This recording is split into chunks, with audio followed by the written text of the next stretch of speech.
Bismillahirrahmanirrahim.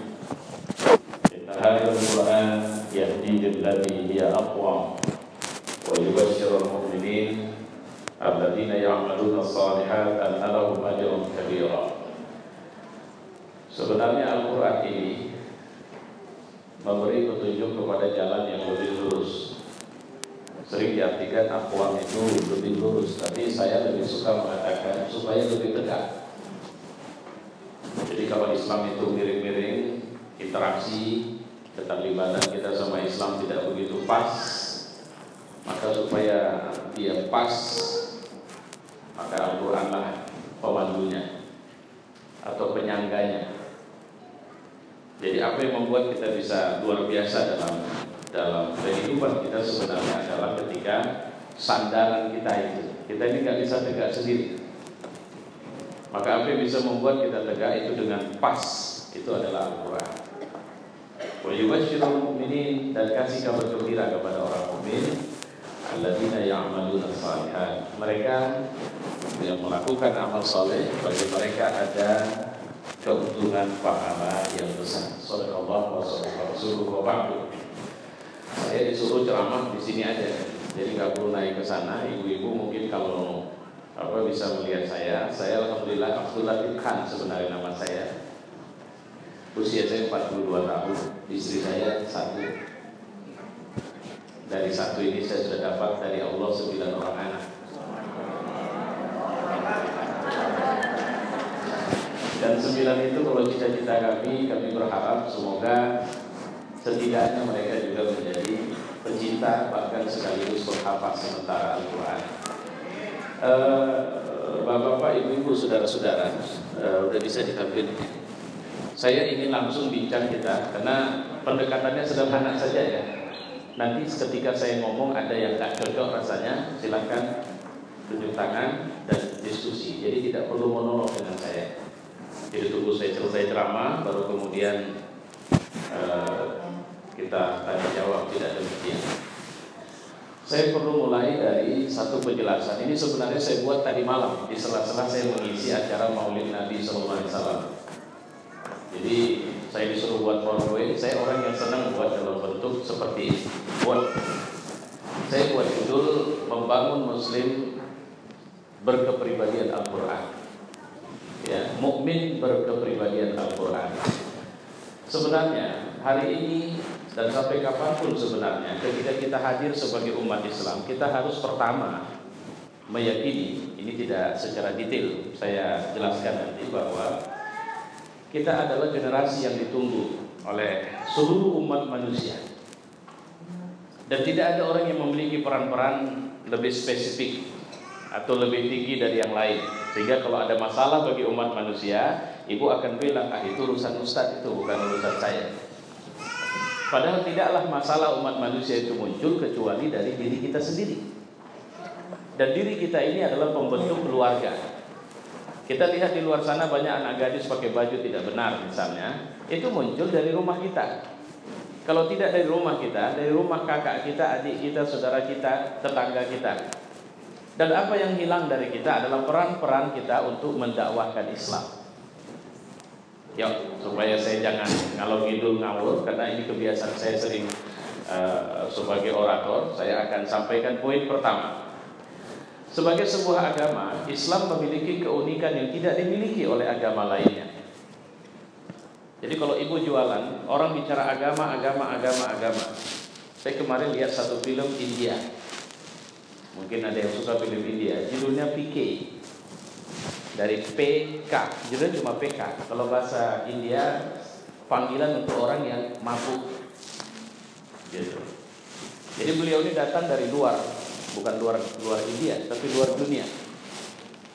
Sampai ke sini, dia kehilangan remote controlnya. Dia mau pulang balik ke negerinya.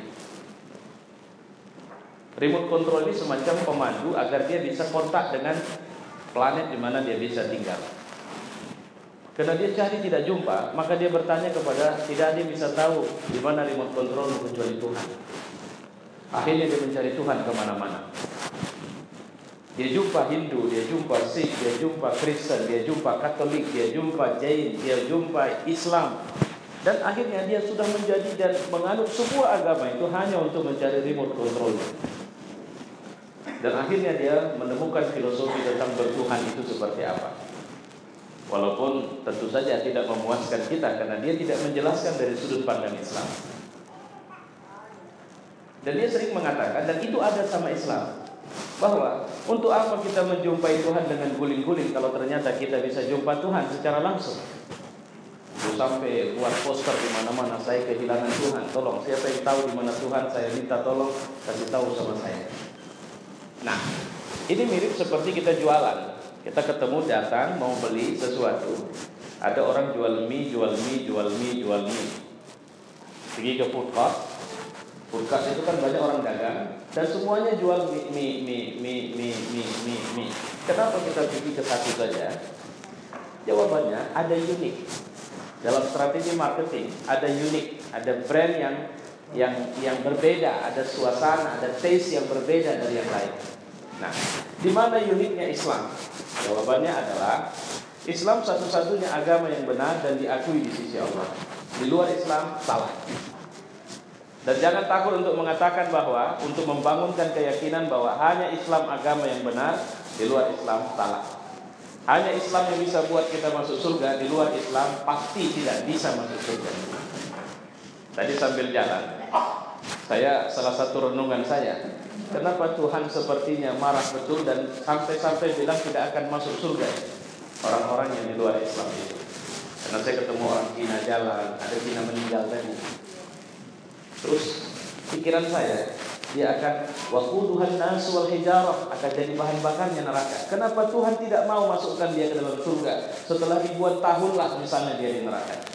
Jawabannya sederhana, karena dia tidak pernah bilang Tuhannya adalah Allah. Jawabannya sederhana, bagaimana Allah masukkan ke dalam surga sementara dia tidak percaya dengan Tuhan yang punya surga itu? Jawabannya sederhana, bagaimana Allah masukkan dia ke dalam surga sementara Allah dia tidak mau pakai map yang sudah dikasih Allah untuk buat dia masuk surga. Apa map yang dikasih Allah? Al-Quran. Oke, kita balik kembali lagi. Keunikan paling mendasar dalam Islam adalah ajarannya yang mencakup semua urusan manusia dan menjangkau seluruh waktu manusia. Apa urusan itu? Mau ngapain? Mau nguap? Islam ada atur. Mau ngapain? Mau berhubungan suami istri? Diatur. Ngantuk, tidur, ada aturan. Apalagi? Mau buang air ada aturan. Semua urusan manusia. Dan menjangkau semua waktu. Waktu senang, waktu susah, waktu jadi pemimpin, waktu jadi rakyat, waktu jadi orang tua, waktu jadi anak, waktu jadi istri, waktu jadi suami. Jadi peran-peran fungsional kita itu tidak ada agama yang seperti ini. Dan kalau memang ada di sini yang punya agama seperti saya mau bilang, ayo coba pelajari atau coba kita bicara apa dalam agama mau memiliki konsep menyeluruh seperti ini. Tidak, cuma ada sama Islam. Ya jawabannya sederhana. Kenapa? Di antara langgengnya keunikan itu yang menyertai Islam sebagai sebuah ajaran adalah kitab suci Al-Quran.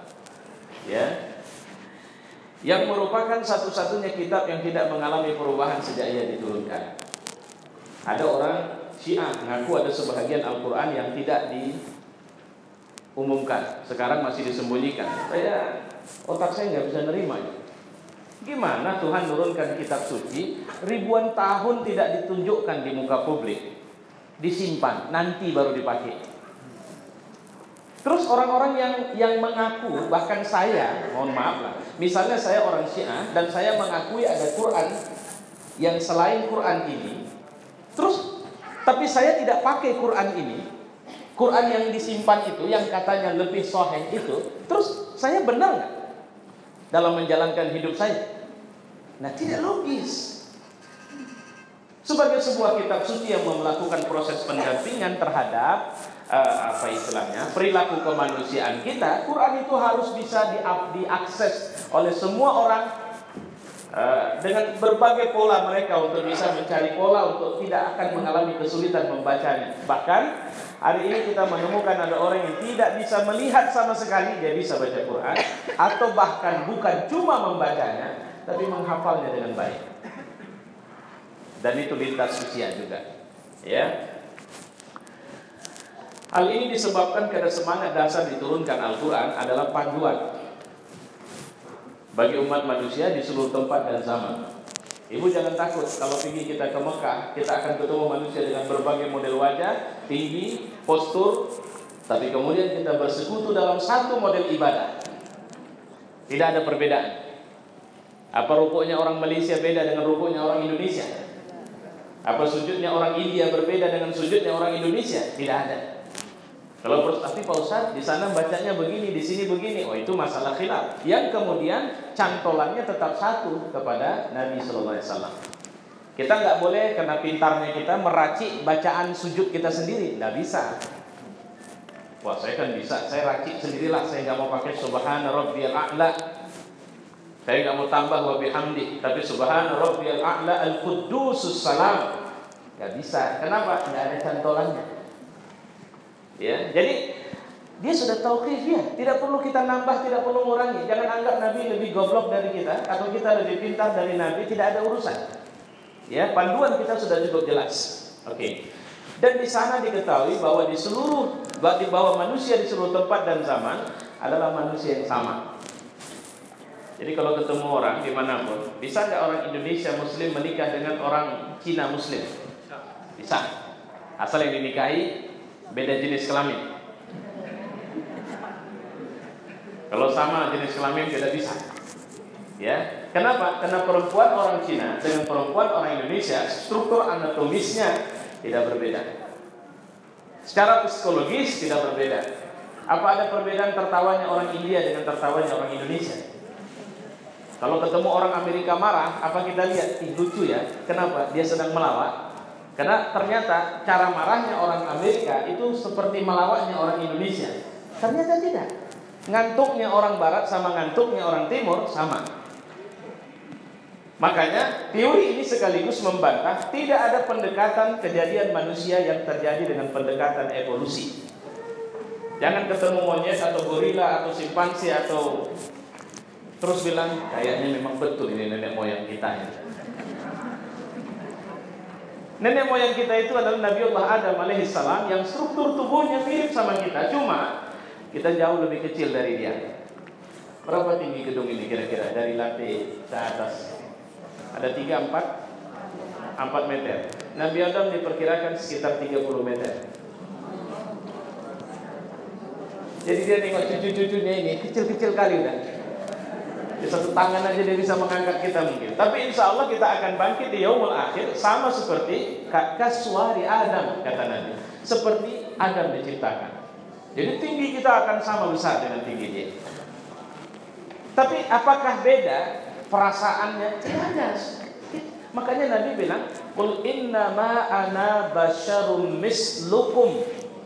Itu dalam Quran. Bilang sama mereka, "Ana basyar, aku juga manusia, mislukum." Sama-sama kalian. Udah gak usah kalian pikirin. Maaf cakap, ya Allah, saya mohon maaf dan mohon ampun ini kepada Allah. Kalau Nabi buang air, siapa bilang kotorannya wangi? Basyarum mislukum. Sama, udah gak usah dibahas lain masalah itu. Jadi jangan terus mikirin ada perempuan cantiknya kayak kuntilanak pasti buang anginnya wangi ini. Tidak, sama, tidak ada beda.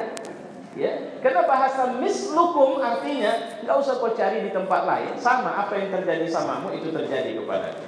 Ya, baik.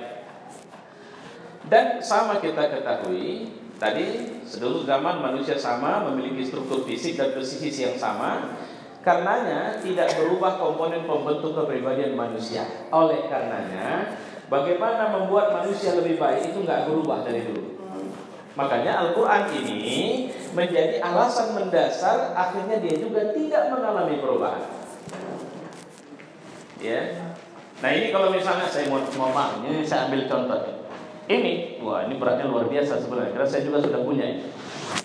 Saya sudah, alhamdulillah sebelum ini sudah saya beli duluan Pak. Siapapun yang ngadain acaranya. Ya. Dan saya mengatakan yang cukup luar biasa. Cuma satu hal yang perlu saya sampaikan. Ini berisi dengan penjelasan, ada tafsir, ada macam-macam di dalamnya. Tapi tetap saja Arabnya itu Quran.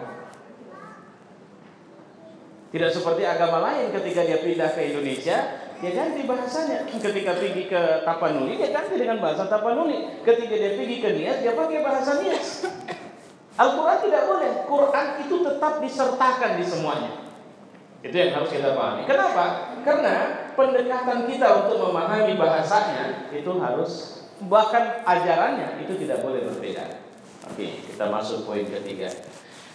Yang menjadi persoalan adalah lemahnya hubungan mukmin, interaksi kita sama Quran lemah. Kenapa Bapak Ibu orang Islam tapi kemudian tidak berdaya untuk menampilkan akhlak Islam? Jawabannya, seberapa hebat hubungan, seberapa akrab. Kenapa? Kita kan sama seperti orang yang belum pernah lahir di muka bumi lantas berjalan. Itu mirip dengan orang yang belum pernah datang ke Medan bawa mobil sendiri, harus sampai ke tujuan tertentu. Jalan mudah untuk sampai di tujuan tertentu pakai mobil yang ada GPS atau bawa map, sehingga nggak perlu tanya sana sini. Cukup pegang GPS, tentukan alamat jalan oke, klik, lantas GPS akan memberikan guidance atau pendampingan terhadap kita mau kemana kita jalan. Sebenarnya sederhana, hidup juga begitu. On-kan dulu, apa yang mau di-on-kan? Apa rencana hidup, apa target hidup, apa tujuan hidup, itu di-on-kan dulu. Saya ingin dalam hidup saya bermanfaat buat orang banyak. Saya ingin dalam hidup nanti kalau saya mati, matinya husnul khotimah. Saya silakan on-kan itu semua. Nanti saya ingin kalau saya di akhirat saya masuk surga, saya tidak pernah masuk neraka sama sekali. Oke, on-kan. Maka yang apa yang di-on-kan? Hubungan keakraban kita dengan Al-Quran. Maka Quran akan menjadi guidance. Begitu ibu satu hari mau bersolek, ibu taruh merah-merah di sini, Quran nanya, mau ngapain nek? Karena umur udah 70, ngapain lagi taruh merah-merah? Nek, nanti jadi fitnah. Bagus, nggak usah tabarruj yang kayak gitu. Udah sederhana saja. Terus anak gadis mau pakai celana pendek, ditanya Quran, mau ngapain? Mau kemana? Saya mau keluar rumah. Loh, kok keluar rumah? Kau kan mau ke sana. Kau kan tujuannya mau ke surga kan? Iya. Ini jalannya nggak ke arah surga. Itu yang dimaksud dengan guidance dia. Oke? Baik. Kita tidak mampu ya, punya lemahnya hubungan. Bagaimana mukmin bisa menjalankan peran besar jika mereka tak mampu menampilkan diri di pentas kehidupan manusia sebagai mukmin yang berkepribadian Al-Quran. Al-Quran menekankan bahwa peran besar kita yang tampil di antara manusia, kita adalah umat wasata yang ukhrijat linnas. Kita adalah umat pertengahan yang kita ini tidak muncul ujuk-ujuk. Memang didesain Allah, by design. Allah memang merencanakan kehadiran kita di muka bumi. Ya, bagi seluruh umat manusia, kita ini adalah Al-Mahdi dalam tanda petik. Ya, bagi seluruh umat manusia yang ke depan, kitalah yang mereka tunggu sebenarnya. Jadi bukan ada satu orang yang ditunggu adalah Nabi Muhammad, bukan, tapi umat Islam.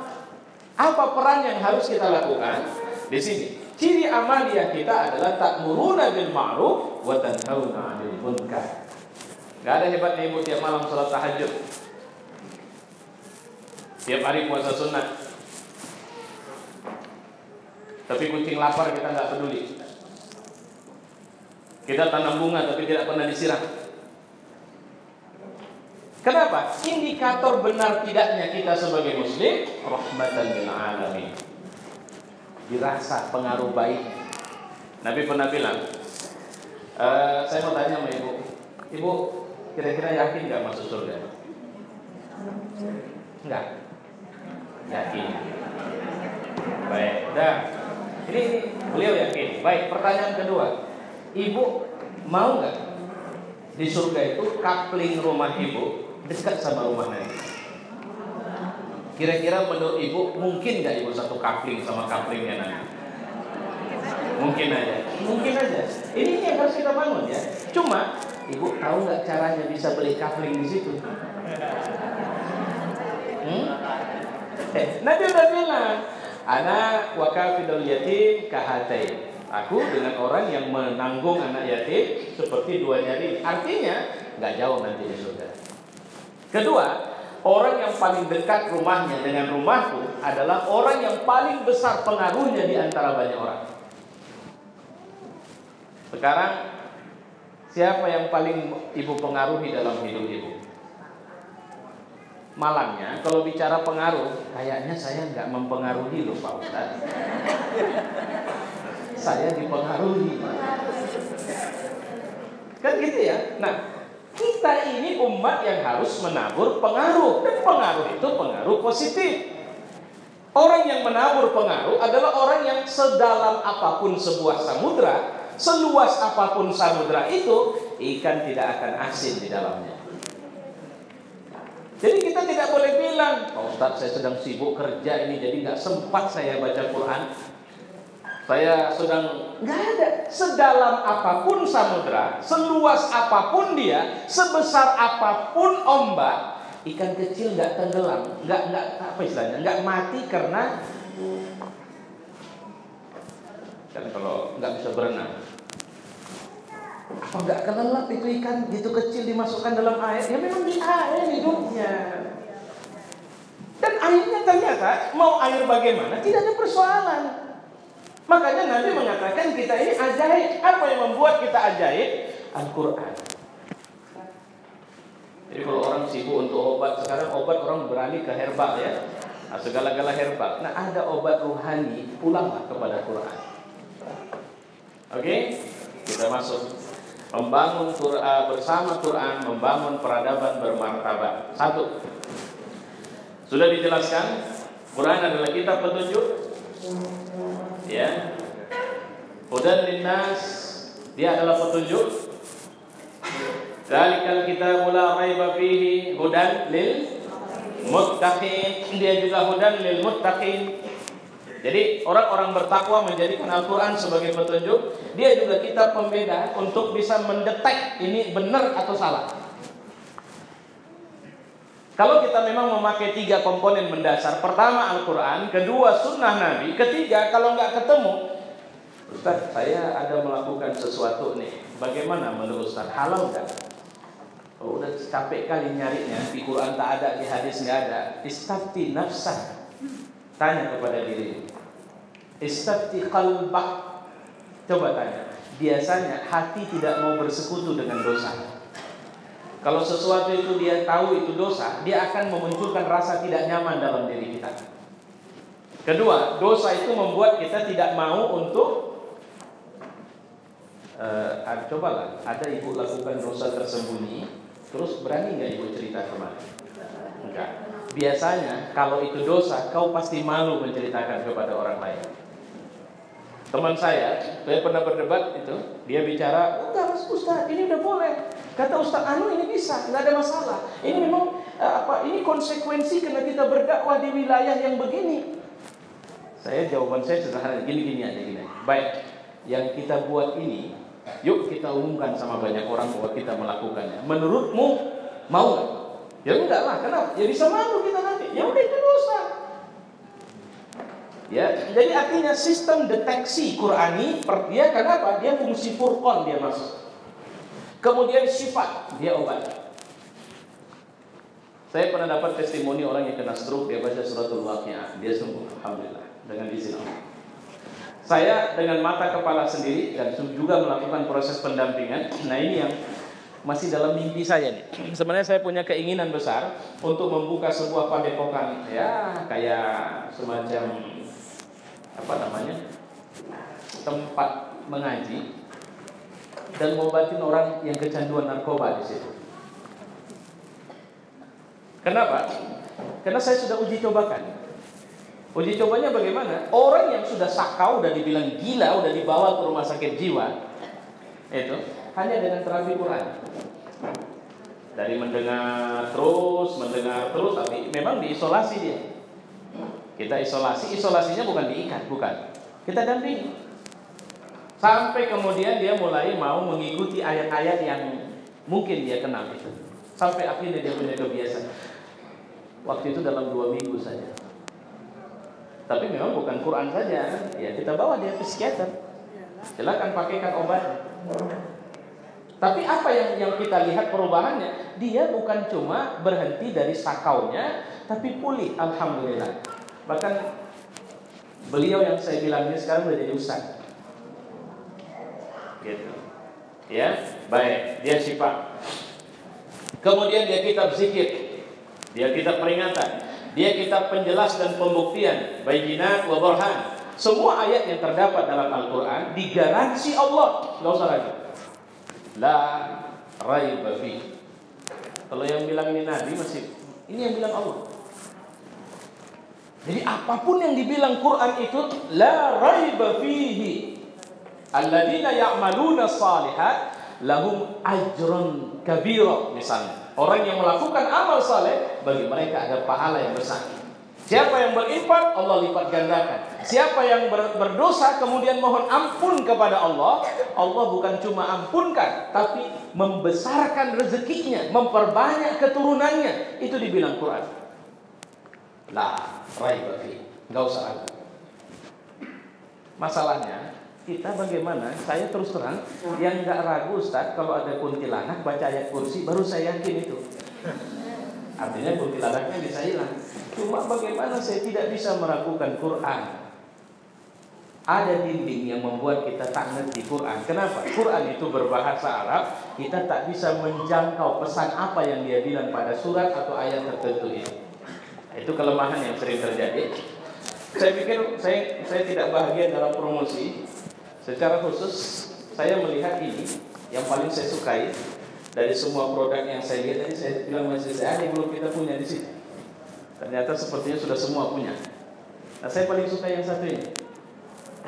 Ya, kenapa? Karena di sini orang paling bodoh pun bisa memahami Al-Quran. Itu yang kalau saya, yuk kita balik kemarin.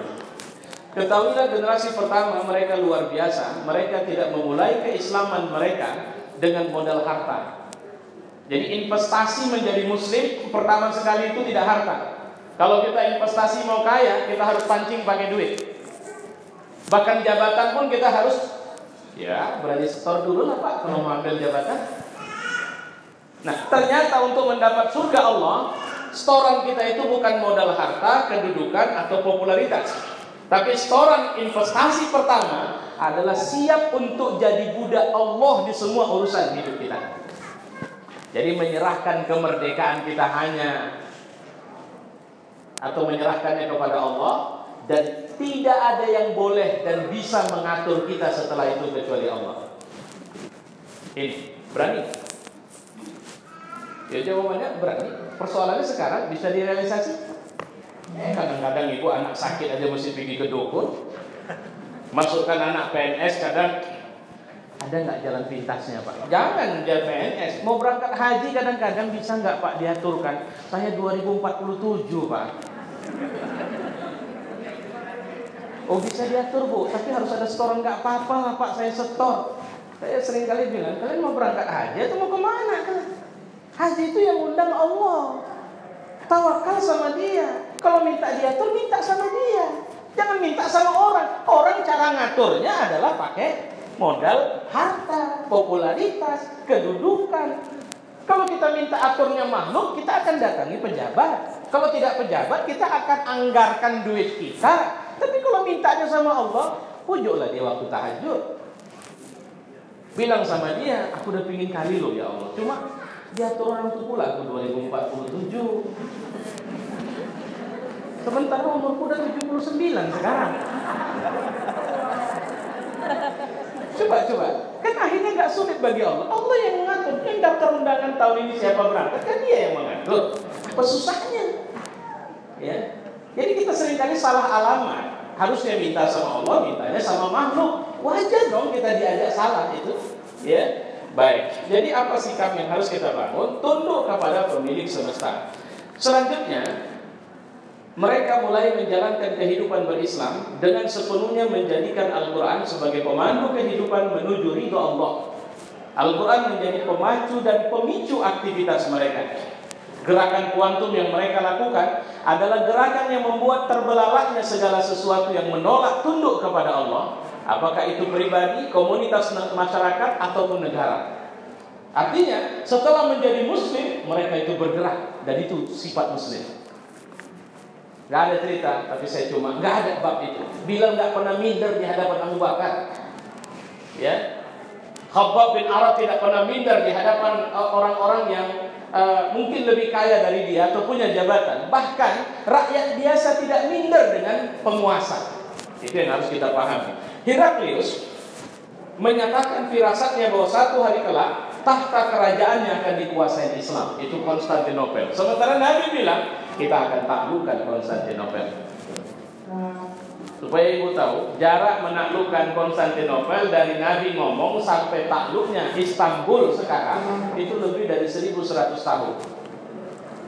Jadi teori Islam bukan teori yang bilang kita akan taklukkan terus simsalabim. Enggak, kerja. Ya.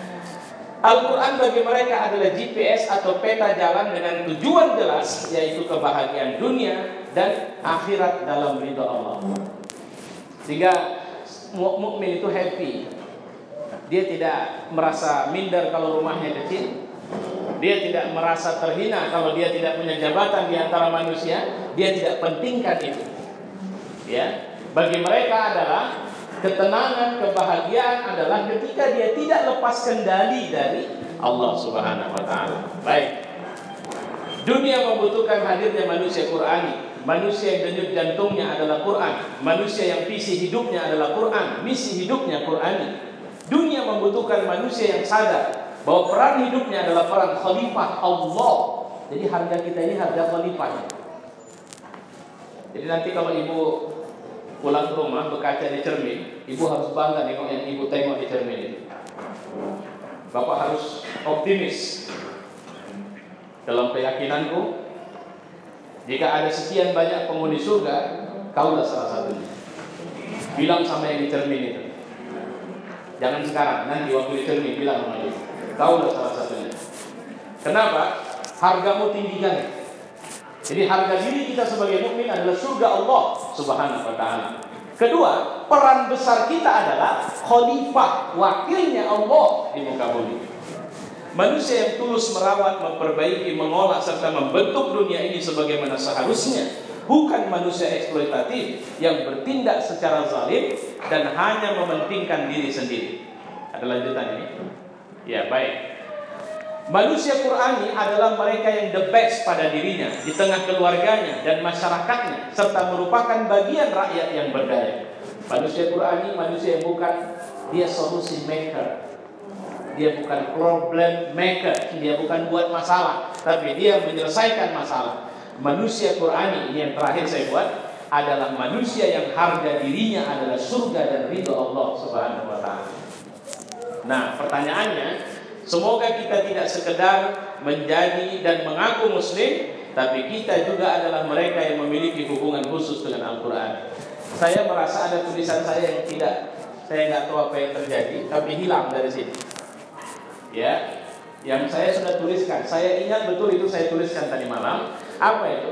Jadi bagaimana cara kita bisa membangun hubungan dengan Al-Quran? Pertama, punya jadwal membacanya. Ya, saya mohon maaf ibu, semoga Allah menjaganya dalam keikhlasan, membantunya untuk tidak berubah. Karena nggak perlu kita dipuji orang, kita naik kuping, nggak ada urusan, nggak ada orang masuk surga karena banyak kali orang muji dia, dan tidak ada orang masuk neraka karena banyak kali dihina orang. Istri saya 9 anaknya, yang bantu di rumah paling menggosok baju, itu pun tidak semua baju digosok. 9 ini dia urus semuanya. Kalau pagi dia urus yang kecil untuk berpakaian, mandinya, serapannya, bahkan sampai bedak. Bahkan kadang-kadang saya kalau sudah keluar bawa mobil, istri saya keluar lagi bawa bedak lagi. Karena ada sebagian anak yang belum sisiran lagi, belum bedak. Karena sudah yang besar itu pun karena terlalu manja mungkin, sampai sisirnya yang kelas 6 SD juga masih disisirkan lagi. Nah kemudian dia mencuci, dia nyapu, dia masak, semua urusan dia atur. Tapi alhamdulillah dengan izin Allah, dia masih sempat punya waktu per hari membaca Al-Quran sampai 3 juz. Pertanyaannya, bagaimana kita bisa menghargakan diri kita, membangun keakrabannya? Itu yang saya maksud tadi. Hanya persoalan mensiasati waktu saja. Jadi bagaimana cara kita mencari waktu mensiasati? Kalau saya masih di bawah beliau lagi. Ya, artinya kalau beliau bisa 3, saya baru berhasil 2 juz per hari saja. Itu di tengah kesibukan yang saya rasa udah sibuk kali. Tapi jauh lebih super sibuk beliau. Ya, jam kerjanya 24 jam. Kalau kita masih ada istilah jam kerja istirahat dan sebagainya. Jadi harus bangun waktu untuk apa? Punya hubungan. Tidak bisa tidak. Karena satu penyebab kita tidak bisa baca Quran, saya hakul yakin itu hanya malas. Nggak ada yang lain. Dan malas itu hanya bisa dilawan dengan minta tolong sama Allah dan terus mengoptimalkan diri. Ini hubungan pertama yang harus kita bangun. Padahal hubungan dengan Quran bukan sekedar membacanya. Dia harus dilanjutkan dengan merenungi. Oke, suratul Ikhlas. Qul huwallahu ahad, Allahus samad, lam yalid wa lam yulad wa lam yakul lahu kufuwan ahad. Tidak ada kata ikhlas. Ternyata suratul Ikhlas bicara kalimatut tauhid. Mau menjadi manusia yang ikhlas, bertauhidlah. Cuma itu, tidak ada yang lain. Tidak mungkin kita ini masih senang dipuji bisa ikhlas dalam beramal. Tidak mungkin kita ini yang suka ujub masih bisa ikhlas beramal. Impossible. Jadi bagaimana caranya? Serahkan semuanya kepada Allah, nyatakan semuanya karena Allah, baru kau merasakan ikhlas. Dan apa itu? Allahu Ahad. Yang namanya Tuhan itu cuma satu, tidak ada yang lain. Tuhan yang bisa menyembuhkan sakitku, sakit anakku, sakit saudaraku, itu cuma Allah. Dokter itu cuma media untuk berobat. Dia hanya bisa kasih obat, bukan kesembuhan. Terus Allah yang memberi rezeki. Apa itu rezeki? Allah tidak akan menambah rezeki kepadaku kecuali ketika aku semakin kuat imanku kepada Allah. Tapi Pak Ustaz, ada orang yang rezekinya nambah terus tapi imannya tidak bagus. Ibu, inilah karena udah kadung matrik yang ibu bayangin rezeki itu cuma duit. Tapi baiklah kita ambil orang duitnya nambah terus tapi imannya lemah kepada Allah. Perhatikan kemana duit itu, dari mana dia ngambil dan bagaimana dia menghabiskannya. Pasti tidak lillahi ta'ala. Mungkin cara merampas di jalan Allah dan sebagainya, mengeksploitasi dan sebagainya.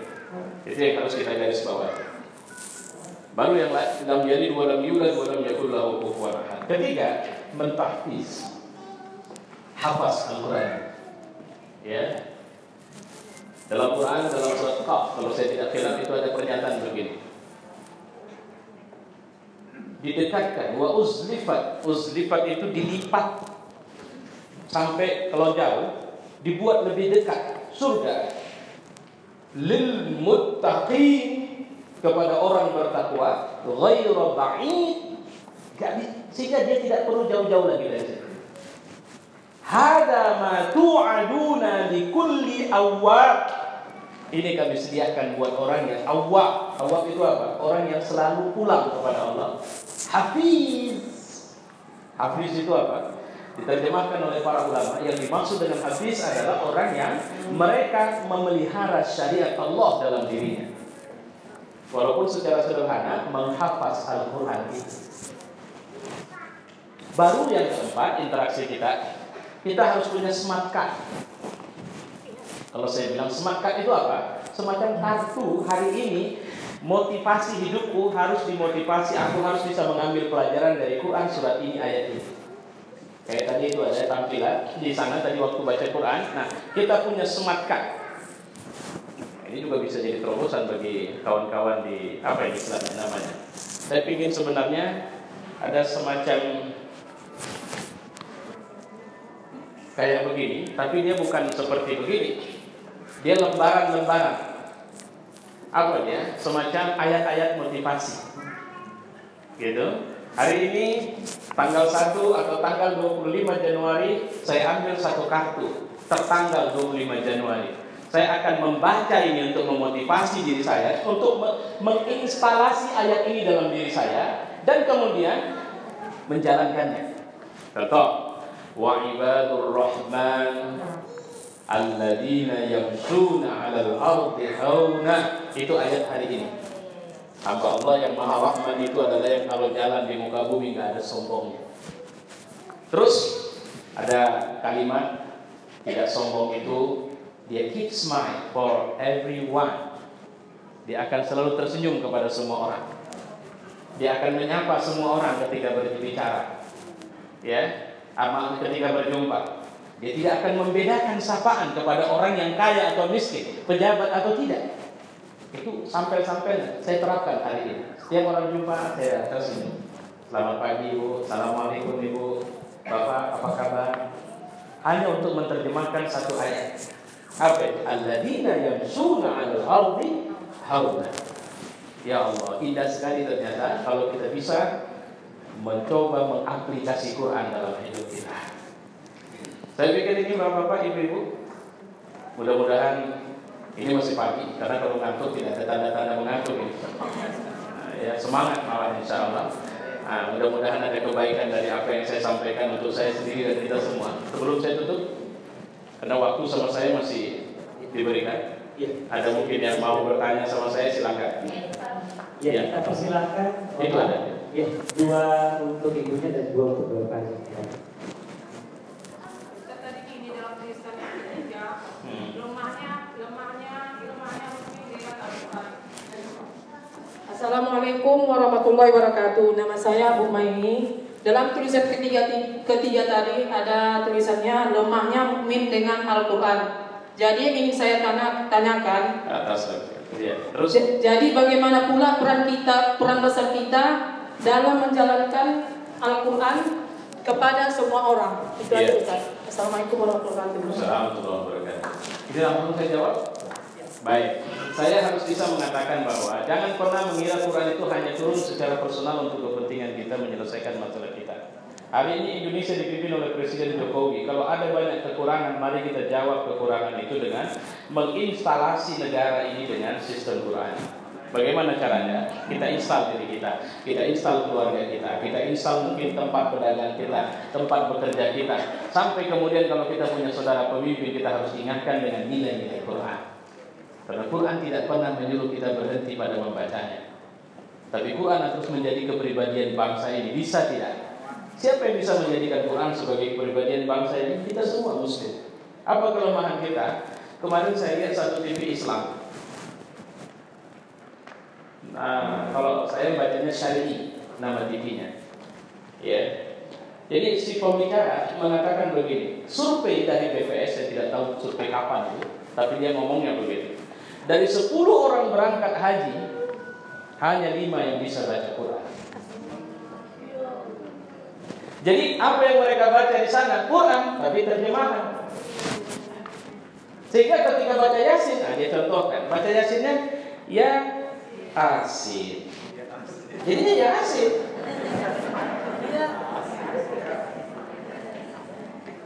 Kenapa? Hampir mungkin iya. Gak percaya? Nanti survei ke rumah. Ibu panggil saja sampel anak SMP, tetangga-tetangga, ada acara rujak party di rumah, terus suruh baca. Kemarin teman saya di salah satu simpang di kota Medan ini, kan banyak anak-anak kecil pakai hobe, pakai jilbab. Dia iseng. Ayo, siapa yang bisa baca suratul Fatihah sambil nunggu lampu merah, kasih duit. Langsung semua anak itu ngancir. Dia heran kenapa begini. Ditanya, kalian agama kalian apa? Kristen. Jadi eksploitatif. Aslinya umat Islam tidak bisa baca, apalagi mereka. Gitu. Ini hati-hati. Jadi kalau ditanya, apa yang harus kita buat, Pak Ustadz? Ibu jangan pernah menetapkan harga ibu cuma kepala rumah tangga atau ibu rumah tangga. Harga ibu adalah ibu negara. Di rumah ibu, saya alhamdulillah di rumah saya sudah ada rencanakan 1 presiden, ada sekian menteri, ada ulama, ada ngurus majelis taklim. Jadi saya bagi-bagi itu. Ya, cuma saya lihat masih kurang, maka saya bilang sama istri saya, bagaimana kalau kita tambah lagi insyaallah. Kenapa? Karena setiap doa, saya suka kali karena anak-anak itu masih kecil, saya bilang ya Allah jadikan si Anu. Dan tugas saya dan istri saya untuk membentuk itu. Inilah sumbangan saya bagi negara. Karena saya cuma ibu rumah tangga, maka saya harus lahirkan, harus bentuk dari rumah saya anak-anak yang bisa positif dan berperan aktif. Jadi kita harus think globally. Makanya saya selalu kampanye sekarang di mana-mana. Jangan mau dibohongin orang, itu sudah anak gadis. Nanti kalau sudah menikah, jangan merencanakan jumlah anak sedikit, rencanakan jumlah anak banyak. Kenapa? Singapura sekarang sudah jerit-jerit. Dia sudah buat pengumuman sama rakyatnya, tolong ya, nikah ya. Terus nanti nikah banyak anak. Kalau anaknya satu, bonusnya kulkas. Kalau anaknya dua, kan itu bahasa saya. Cuma memang pemerintahnya sudah menganjurkan harus banyak anak. Ya buktinya sekarang, coba tidak logis. Negara paling besar penduduknya adalah Cina. Negara paling pesat pertumbuhan ekonominya adalah Cina. Jadi apa hubungan dengan anak sini? Tidak ada hubungan. Bahkan bukan cuma di Cina saja. Di Cina sini juga orang itu yang paling bagus malah. Nah, jadi Quran kan bilang, nahnu narzuquhum wa iyyakum, nahnu narzuqukum wa iyyahum. Kami yang ngasih rezeki ke mereka dan anak-anak kalian dan kalian. Anak kalian itu kami yang ngatur rezekinya, bukan kalian. Tapi Pak, nanti kan nggak bisa diatur. Baik, oke, kita ambil sampel. Carikan sama saya orang yang kaya raya, lantas dia punya anak satu atau dua. Apakah bisa berbanding lurus orang tua kaya, ekonomi mapan, lantas anak jadi soleh? Tidak ada urusan. Yang sering terjadi, orang tua kaya, orang tua pejabat, anaknya bu. Bisa nggak satu itu jadi hafiz Quran? Saya ketemu seorang Ustaz Amin. Beliau punya, bahkan ada bukunya itu, satu keluarga hafaz Quran. Anaknya 10 hafiz Quran. Nanti ibu cari bukunya. Kalau saya tidak silap judulnya itu, satu keluarga hafaz Quran, hafiz Quran. Bagaimana? Ya begitu, ngajarin. Karena modal untuk didik anak bukan modal duit. Tapi modal mendidik anak adalah modal akhlak. Bagaimana ibu bisa punya akhlak kalau ibu tidak belajar akhlak?